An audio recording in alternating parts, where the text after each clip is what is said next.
میری جان، دل چھوٹا کیوں کر رہے ہو؟ ہار جیت تو زندگی کا لازمی جز ہے۔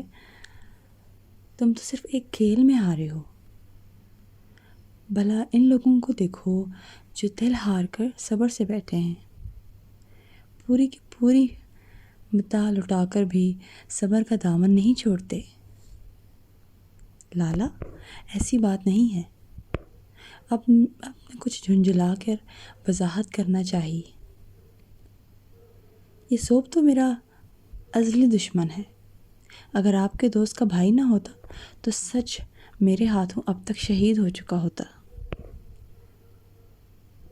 مجھے نہ کبھی ہار کا اتنا غم ہوا ہے، نہ جیت کی ڈھیری خوشی۔ بس فون ایسے ہی بند کر رکھا تھا۔ تو میرے چاند، ایسے فون نہ بند کیا کرو نا۔ جن کی دھڑکنیں تمہارے دل کے تاروں سے جڑی ہیں انہیں کیوں کر پریشان کرتے ہو؟ رات سے ماما اور مونسا وغیرہ سخت پریشان ہیں۔ تم مونسا اور مونا کے میسیجز کا رپلائی بھی نہیں کر رہے تھے۔ اناس نے مجھے بہت محبت سے اس غلطی کی نشاندہی کی تھی۔ اب خاصا شرمندہ ہو گیا۔ سوری لالا، آئندہ ایسا نہیں ہوگا، اس نے ندامت سے کہا تھا اور پھر کپڑے اٹھا کر سٹینڈ کی طرف آ گیا۔ تم اس وقت کیا کر رہے ہو؟ اناس یقیناً اس کی کھٹ پٹ سے اندازہ لگا چکا تھا کہ صاحب بہادر کچھ کام وغیرہ میں بھی مصروف ہیں۔ اپنے کپڑے استری کرنے کی کوشش۔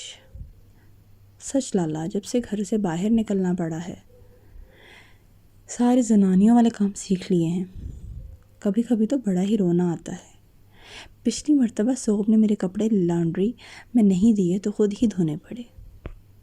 ہر شرٹ کو دھوتے ہوئے مونسا اور خالہ کی بڑی شدت سے یاد آئی تھی۔ 8 آنسو بہاتے ہوئے ایک موزہ دھویا تھا۔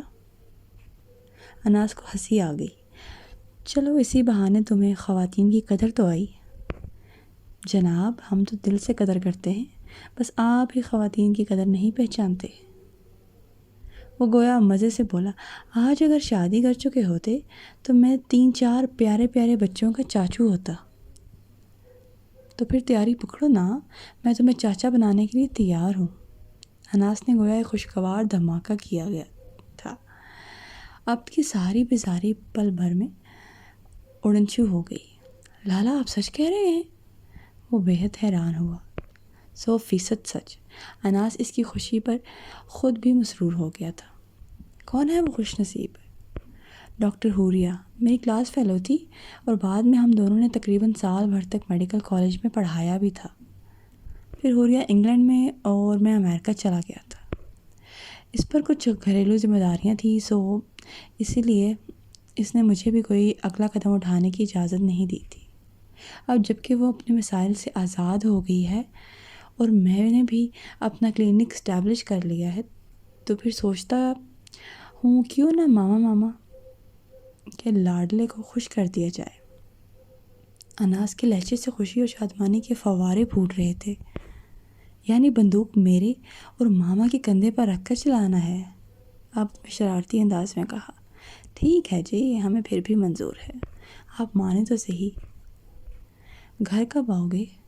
اناس اب کچھ سنجیدگی سے پوچھ رہا تھا۔ اس ویک اینڈ پر کوشش کروں گا، وہ کچھ سوچتے ہوئے بولا۔ کوشش نہیں کرنا، ضرور آنا ہے۔ مونسا کے سسرالی بھی ڈیٹ فکس کرنا چاہ رہے ہیں، اور پھر ماما کہہ رہی تھی تم آؤ گے تو حوریہ کے گھر چلیں گے۔ بڑی بے چینی ہو رہی ہے۔ اب کو اسے چھیڑنے کا موقع مل گیا تھا۔